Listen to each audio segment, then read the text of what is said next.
guys, welcome back to another video. It feels kind of weird to be doing this.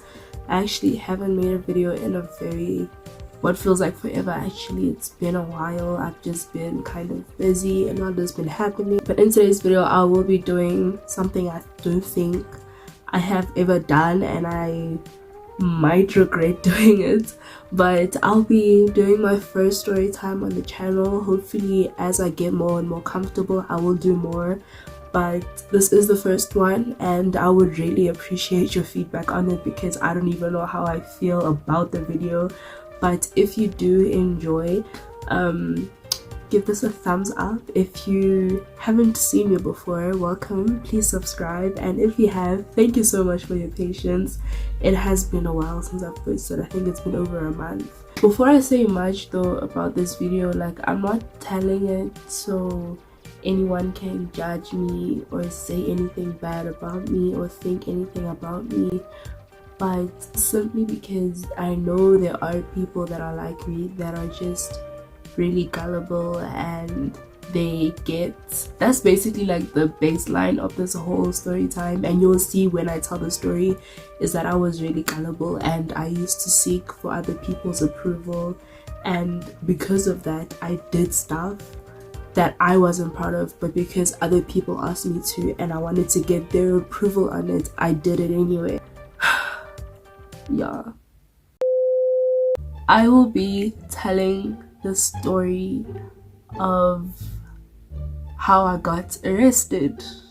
Like, guys, a jail and a police station arrested. Exactly why in the beginning I said I wouldn't be telling the story for like to get judged or anything, but yeah.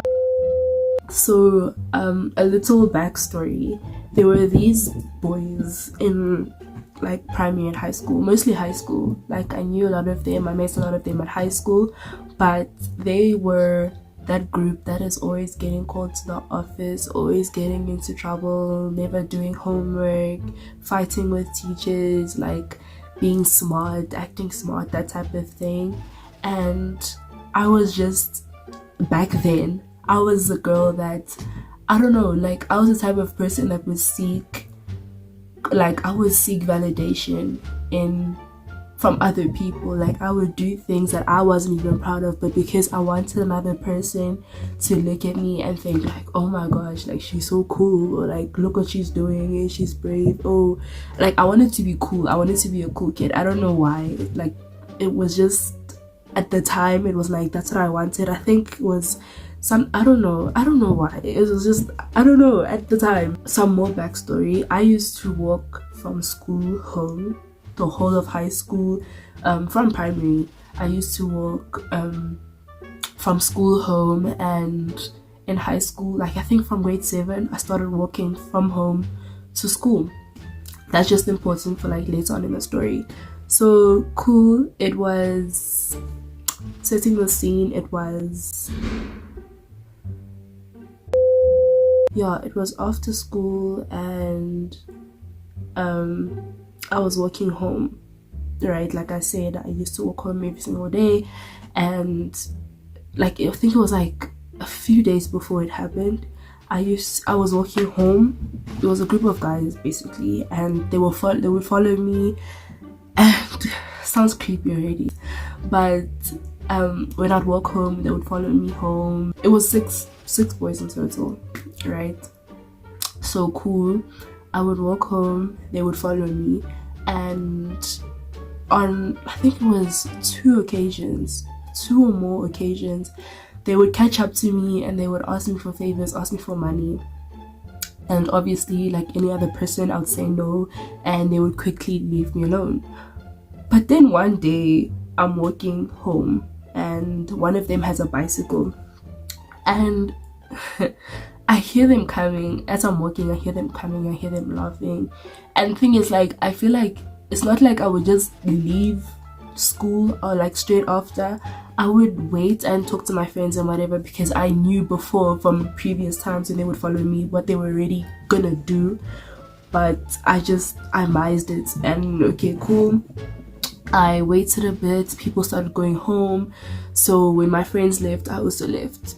So as I'm walking, they're following me, right? And I can hear them. It's like they wait for me to leave and then they start coming. So I'm walking, and I can hear that they're following me. And I walk faster. I start walking faster because I really don't want to speak to them. I had enough of them. And then one of them that was on the bicycle came and he stops in front of me. He's like, why are you walking so fast? I'm like, I want to go home, I'm tired and whatnot. And I just started coming up with excuses why I don't want to talk to them. And then cool, as he's talking to me, small talk, useless stuff. And then the others are like catching up, because remember I said I started walking faster. So cool, they start catching up, they get to me, and then they're like, we want to come to your house. I'm trying my best to summarize the story. Obviously, like, they said more than that, but cool, base of it was like, okay, we want to come to your house. And obviously my first reaction was no, like, you're not coming to my house, like, no, you're not gonna come to my house. And they were like, okay, but like, we want to wait for transport because our transport lady said that it's closer. There's a primary school close to my house. They were like, it's closer to pick up the kids at primary and then come nearby to pick us up, so we wanted to come and wait at your house. So I continued saying no. They were not taking no for an answer. So I just walked away and they carried on following me till I got like close to my house, and then I stopped. I was like, okay, either way, we have cameras at our house, so like, you won't be able to come in. Okay, that never stopped them. They were like, okay, just switch off the cameras. And at the time I was like, no. And I don't know what they said that actually persuaded me to do it, but cool, I came in and I actually switched off the cameras. And then yeah, I opened the gate for them. They walk in, and when they got like inside the house, they were just being disrespectful. They were going into the rooms, they were going into the bathroom, and like, remember I said like one of them had a bicycle. So the one on the bicycle was like, yo, like, the bicycle chain was broken. Time was sitting inside. Okay, cool. He asked one of them to go with him outside to go fix the chain of the bicycle. I didn't really care. Nothing clicked in my head that it's not normal. How could the bicycle just suddenly be broken? Like, you rode it all the way here, how could it just suddenly break, you know? So they left, and then I was left with the other 4. Remember I said it was like 6 people. I was left with the other 4 guys inside the house. 15 minutes later, more or less 15 minutes later, they're like, okay, let's go, the transport is here. That's a relief for me. Like, okay, they're leaving. But then when they left, that night, my mom calls me. She's like, where's your sister's food? I was chilling in my room. She calls me, she's like, where's your sister's food? And I'm like, what do you mean? Like, to me, nothing was wrong. She's like, did you eat your sister's food? I'm like, nah, I didn't. What are you talking about? She's like, no, your sister's food is not in the cupboards. There's like food missing in the cupboards. There's stuff missing in the cupboards. Immediately, I know what happened. I know exactly what happened. My heart starts racing. My heart's racing. They're like, Kateko, did you bring someone here? Obviously, like any other person, I said no. They asked me again. They're like, did you bring someone here? How could, if you didn't eat it, none of us ate it. So how could like stuff just randomly go missing unless you took it or you brought someone here? So then finally I gave in and I told them that yes, there were people here. And in my head, guys, like, I was helping, right? I was helping these boys because they said they needed a place to go to while they waited for transport. So in my head, I was helping them, but then clearly, like they had other plans. Like all of this to me, it just seemed planned. Like obviously it was planned. Like it couldn't just be a coincidence that they just got there and then decided to do it. It was planned, and that's what's making me angry. And now that I'm telling the story, the fact that y'all took time to plan going to steal from another person's house that knows you. And why me, of all people? You know what I'm saying? I don't understand that. I still don't understand why me. Like, if you need food, if you don't have food at home, you can just ask. I would have given some to you. You don't go and you steal from another person's house. But they took a lot. I think more or less 1K worth of groceries, and I don't know what else, but they took a lot of stuff. So okay, back to that night, I told my parents, and then I got the beating of my life. They beat me. Like, they beat me. They hit me, they beat me, and they kicked me out the house. Guys, that night I spent, I don't know how long I was outside the gate. So like fast forward to the next day, I'm walking to school. Like I said, like I used to walk to school. So I'm walking to school and I see a trail of papers, and I recognize it because it's the stuff that was at our house.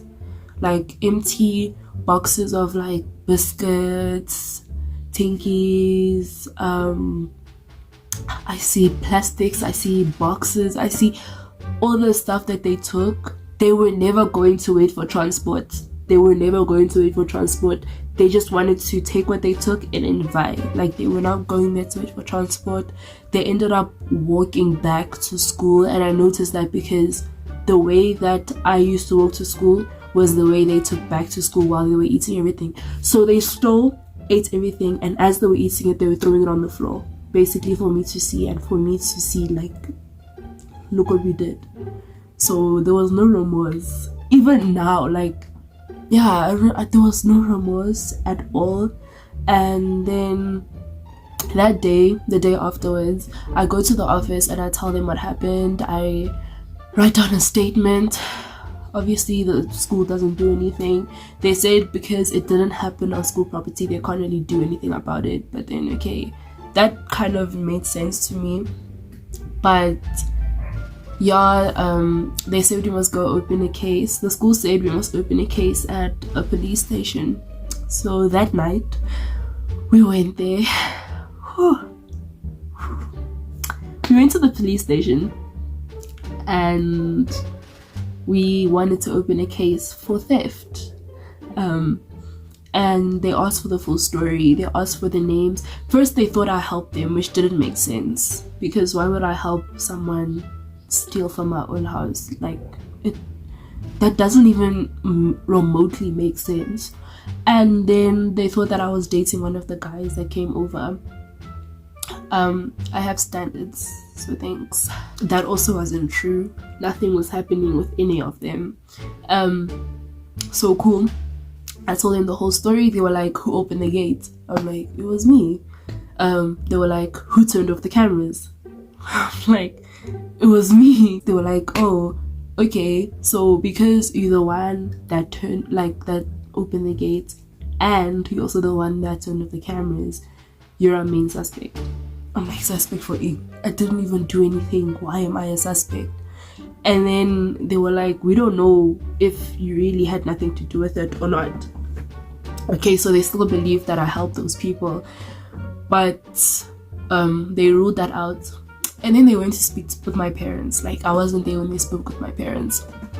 So they went to go speak with my parents, and when they came back, they were like, there is a case for theft that has been opened, and because you did this, this and that, we have to take you in. My heart, guys. Yeah, okay, my heart was about to stop. Like, at that moment, my heart was about to stop. They were like, please come with us. They take me by the arm, guys, okay, they take me by the arm, and we're walking. I see cells.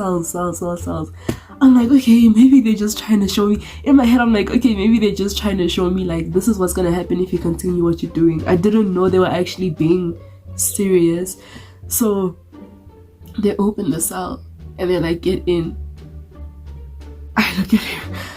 Then I get in and he closes this. Like I think there was cells for men and then there was cells for women. So like I got in with other women. There was a prostitute.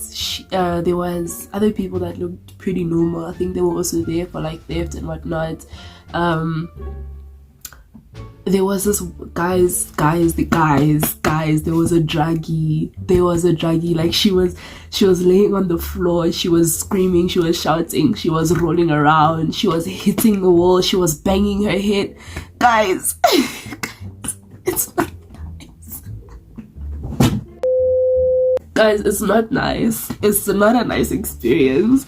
So cool. I'm in the cell, and then one by one these women are getting released on bail, and I'm there until I'm the last one, guys. I'm the last one in the cell. I'm sitting and I'm crying. I'm in the cell, I'm crying, I'm praying, I'm sitting down, I'm standing up, it wasn't nice at all. So like I said, I am in the cell and I'm praying. Time is ticking, it's getting darker, and then they get me and they're like, come with us. And I thought, oh, okay, I'm getting bailed out, I'm going home. They wanted to take my fingerprints. They scanned my fingerprints, they took my fingerprints, and I didn't get a mugshot, which is kind of sus to me because I thought everyone gets a mugshot.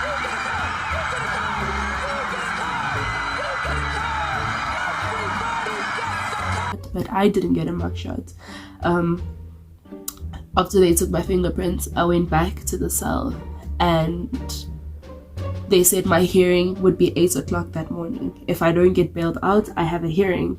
I thought you go to the hearing first and then they decide whether you should get bailed out or not. I don't know, but they said if no one bails me out by 8 o'clock, I have a hearing and I'm going to jail, like prison, not jail, like prison, like you know, juvie. I'm going to juvie. Okay, at this point I'm like, okay, like I might as well die. I've heard what they do to you in prison. I'm not ready for prison, guys. I'm still fresh. I still look fresh. I can't go to prison. Fear isn't even enough to describe what I was feeling. Like, guys, I've never prayed that hard in my entire life. And then, cool, I think it was early hours of the morning. Very early hours of the morning. A few hours before my hearing, my dad bails me out.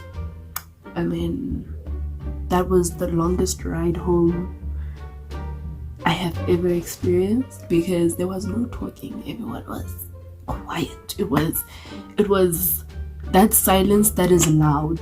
It was like that, the ride back home. And then cool, yeah, that was like I feel like the whole experience really did, like as I was in there, I was doing a lot of reflecting on my life in general and the choices that I've made up to this point, and I'm really disappointed in myself, if I'm being completely honest. But I feel like from there also I learned a lot about maturity. You know, I matured a lot when I was in there, I'm not gonna lie. Also the stuff that I've seen, I matured a lot from there because I learned not to always trust people, or don't always think that everyone has like good intentions with you or your best interests at heart, or they care about you, you know. Like in this world, it's eat or be eaten. And that night I was eaten, guys. That night I was just, I don't know, man. Like you can't really describe an experience like that. But it was scary. It was really scary. And it taught me a lot, like I said. But oh yes, and the aftermath, nothing ever happened to those guys. They were never dealt with, and not one of them actually gave me a proper sincere apology, like, I'm sorry we did this to you. Not one. Others were just like, okay, Askis, it happened, get over it, type of thing. And I don't know, it makes me sad that I was that dumb and that stupid, and I really cost my parents a lot. I did cost them a lot, and it just brought humiliation, not like for me only, but also for my family, because obviously the rest of the family knew what happened. So a great deal of humiliation and embarrassment, and I still kind of like, I feel bad. Like, I feel really bad now that I'm saying it again, speaking about it again. But I don't know, man. Like, I can't change what happened, but I'm just glad that we moved past it, even though I can't change what happened. That story was hard to tell. It was really hard to tell.